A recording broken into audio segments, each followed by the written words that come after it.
সামাজিক যোগাযোগ মাধ্যমে বেশ ব্যস্ত সময় পার করছে বাংলাদেশ। রাজনৈতিক ক্ষমতা পালাবদলের পর নানা খবর, আলোচনা আর গুঞ্জনে মুখর নীলছাদার সে ডিজিটাল দুনিয়া। বৈষম্য বিরোধী ছাত্র আন্দোলন চলাকালে তারকাদের অবস্থান আর বক্তব্য নিয়েও চলছে নানা আলোচনা সমালোচনা। ক্রিকেটার সাকিব আল হাসান বাংলাদেশের বড় তারকা হলেও পুরো আন্দোলনে তার নীরবতায় ক্ষুব্ধ দেশের ক্রিকেট ভক্তরা। সাকিব আল হাসানের অবশ্য বিগত ৮ মাসে রাজনৈতিক এক পরিচয়ও যুক্ত হয়েছে। সদ্য বিলুপ্ত হওয়া জাতীয় সংসদের সদস্য ছিলেন তিনি, একই সঙ্গে করেছেন আওয়ামী লীগের রাজনীতি।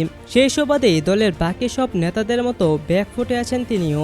এরই মাঝে গতকাল বুধবার রাতেই সামাজিক যোগাযোগ মাধ্যমে ছড়িয়ে পড়ে কয়েকটি ক্লিপ, যেখানে তার সঙ্গে দেখা দিয়েছে অন্য এক নারীকে।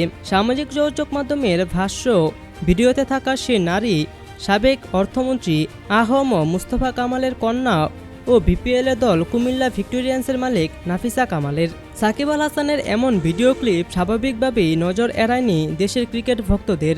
রাতভর চলছে নানা সমালোচনা, সঙ্গে স্ত্রী উম্মে শিশিরের সঙ্গে বিবাহ বিচ্ছেদের গুঞ্জনও চাওর হয়েছে।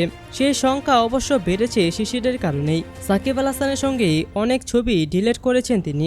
তবে সকালের আলো ফোটার সঙ্গে সঙ্গেই সাকিব পুতনি লিখেছেন দীর্ঘ এক স্ট্যাটাস, যেখানে স্বামী সাকিবের পক্ষেই আছেন তিনি। সঙ্গে জানিয়েছেন সাকিব এক অসাধারণ বাবা এবং স্বামী। জানিয়েছেন তাদের সম্পর্কের বর্তমান অবস্থানের কথাও। দীর্ঘ স্ট্যাটাসের শুরুতেই শিশিরের বক্তব্য, আপনারা হয়তো তার কেরিয়ার এবং পছন্দ নিয়ে ব্যক্তিগত মতামত থাকতেই পারে, তা আমি অস্বীকার করব না। প্রত্যেকেরই বাক স্বাধীনতা আছে, কিন্তু দয়া করে এটি আমাদের সম্পর্কের সঙ্গে মেশাবেন না। সে একজন অসাধারণ স্বামী এবং বাবা।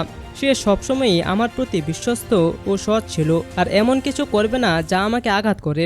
সে এমন মানুষ যে আমার পাশে দাঁড়াতে গিয়ে নিষেধাজ্ঞার মুখে পড়েছিল। নিজেদের ব্যক্তিগত জীবন নিয়ে শিশিরের মন্তব্য, আমি তার বাইরে ঘোরাফেরা নিয়ে সবসময় জানি আর বেশিরভাগ সময়ই তার সঙ্গেই থাকি। 13 বছর আগে আমি যে মানুষটির সঙ্গে আলাপ করেছিলাম সে এখনও সে একই মানুষই আছে। জীবনসঙ্গী হিসাবে সে 100তে 100 পার মতোই, আর আলহামদুলিল্লাহ আমাদের সুন্দর একটি পরিবার আছে।